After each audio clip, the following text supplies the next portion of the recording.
Continuamos agora com o último bloco da série de acesso à justiça. Estamos com o professor Fabrício Bastos, promotor de justiça. Nos blocos anteriores a gente falou sobre o acesso de uma forma geral, depois falou sobre os juizados especiais e ação popular. E agora a gente vai falar sobre as outras formas de acesso à justiça, as outras demandas que podem ser interpostas pelas pessoas. Professor, às vezes eu recebo na minha vara criminal habeas corpus escrito à mão pelo preso.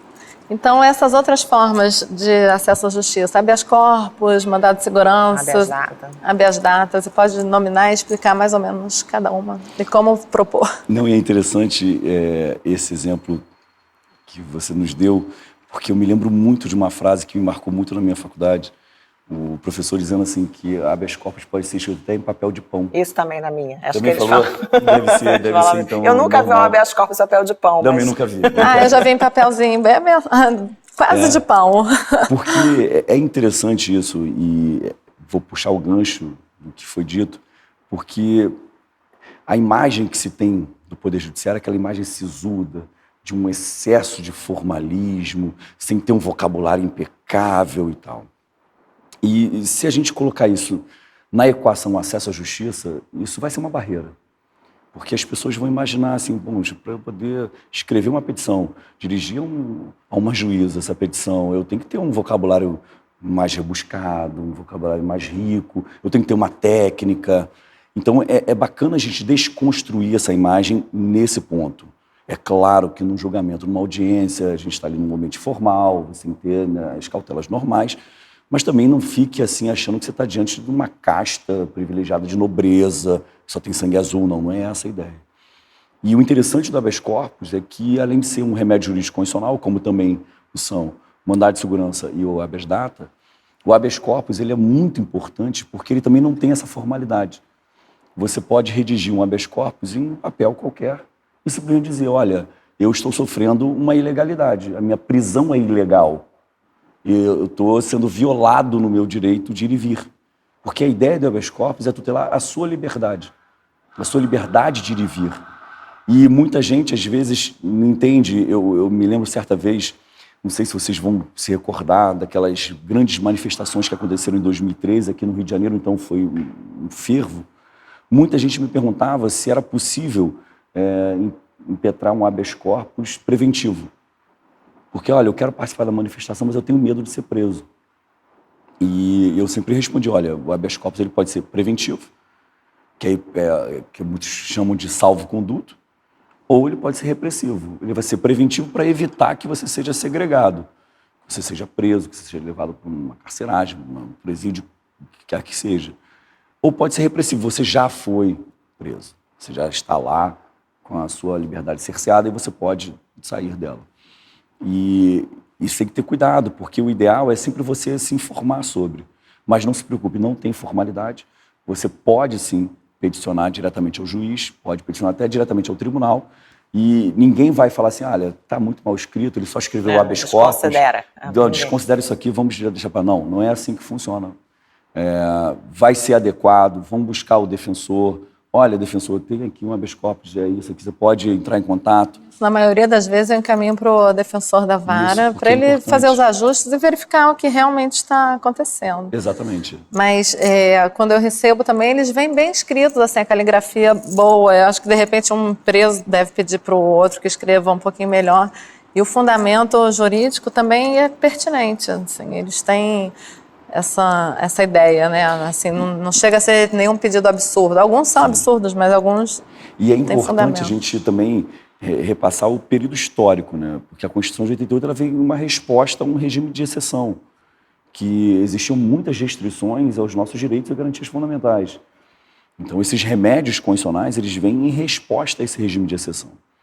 Então, você tem que usá-los. É importante que se use. E é gratuito também. É gratuito. O habeas corpus também é gratuito. Então, o que facilita muito. Às vezes, você pode imaginar o seguinte, pô, eu tenho um vizinho que acabou de ser preso aqui, a PM chegou, prendeu ele, pô, mas ele não tem ninguém, ele não tem nenhum parente. Você pode impetrar um habeas corpus em favor de uma terceira pessoa. Você mesmo pode redigir um habeas corpus em favor de uma outra pessoa. E dirige a um juiz.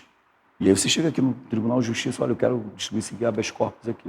quero entregar esse habeas corpus aqui ao juiz. Ou chega lá na sua cidade, vai lá no prédio do fórum, quero distribuir isso aqui. É por isso que a gente sempre fala aqui que informação é poder, né? Se todos soubessem do poder que o cidadão tem para exercer os direitos e dos caminhos. É uma grande exceção, né? A regra geral da legitimidade, né? Sim, sim. Regra geral, você só pode tutelar os seus direitos. Os seus direitos. Né? Então, na ação popular que a gente falou no bloco anterior é uma exceção, sim. Né? E o habeas corpus é outra exceção. Você pode interpor em favor de uma outra pessoa, mesmo que você não tenha procuração dela para fazê-lo. Né? Você falou também do preventivo. Eu me lembrei na época da faculdade, um grupo queria algum dia de agosto, né? Que é aquele dia do Pendura. De agosto. E aí propuseram também um habeas corpus preventivo para poder fazer o tal do Pendura sem sofrer nenhum constrangimento depois. E é interessante que muita gente impetra, às vezes, um habeas corpus quando precisa transportar algum tipo de produto em que ela ainda não tem autorização, mas ela está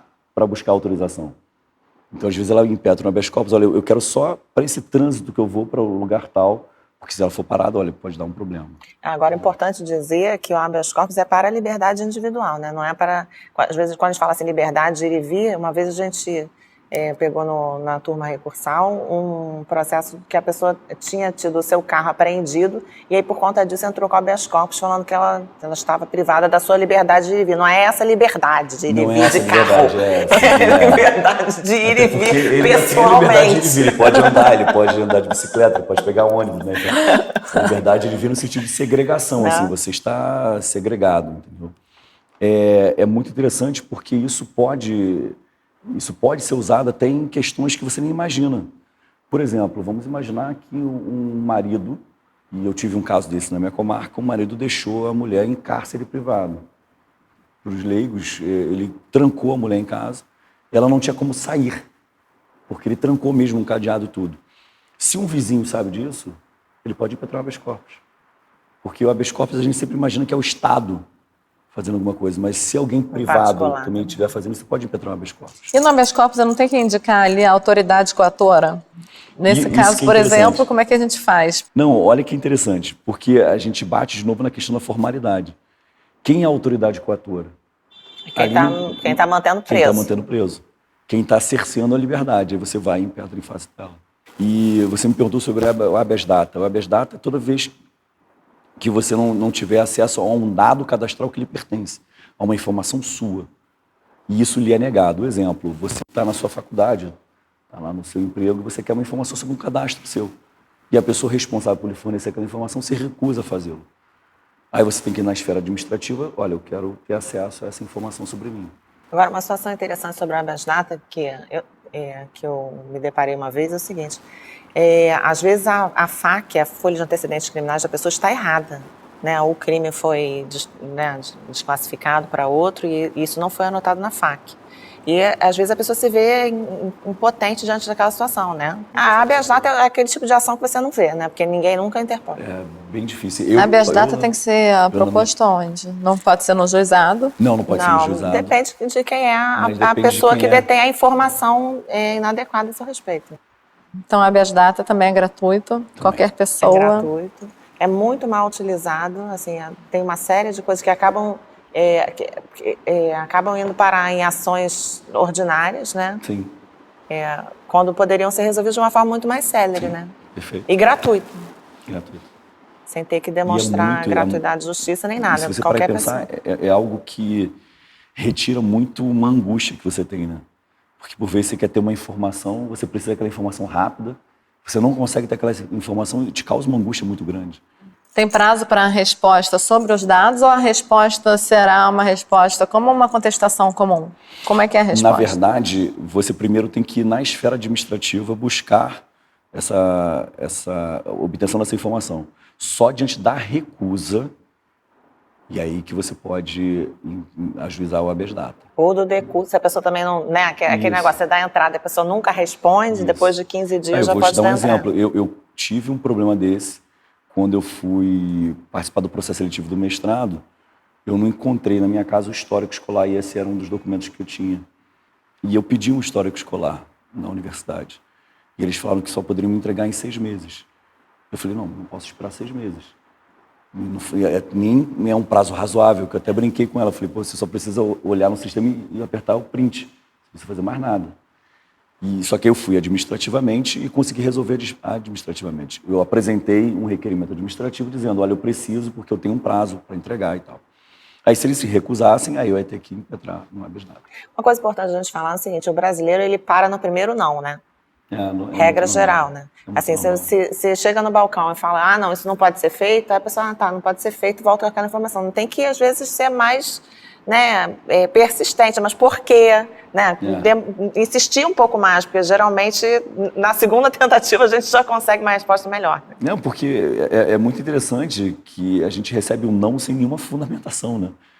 Eu costumo dizer que nós somos criados para isso, porque as nossas mães já fazem isso. Não, por quê? Não, porque eu disse que não. E você falou no mandado de segurança, o mandado de segurança ele era usado para muita coisa, né? E quando foi criado o habeas data e tal... Tanto que é engraçado que na Constituição, quando você fala no mandado de segurança, lá no artigo 5º, inciso 70, fala assim, toda vez que você tiver um direito líquido e certo sofrendo uma ameaça ou ele for violado, e não seja caso de habeas corpus e habeas data. Engraçado.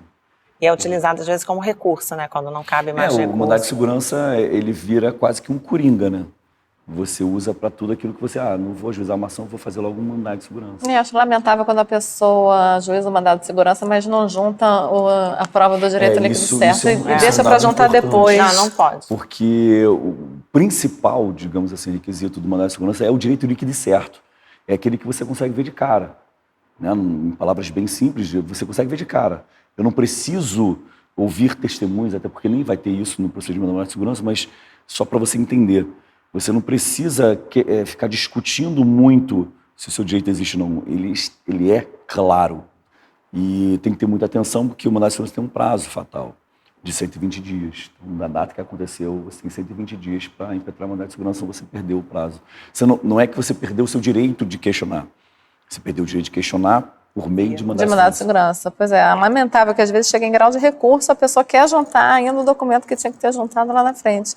Então não deveria ter proposto mandado de segurança, que tivesse proposto que desistisse do mandado de segurança, propusesse uma ação ordinária, junta todos os documentos bonitinhos e o mandado de segurança é isso, se você desiste, o réu não pode dizer não.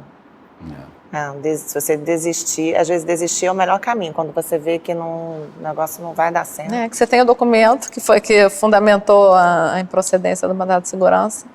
Não adianta recorrer e querer juntar o documento na frente.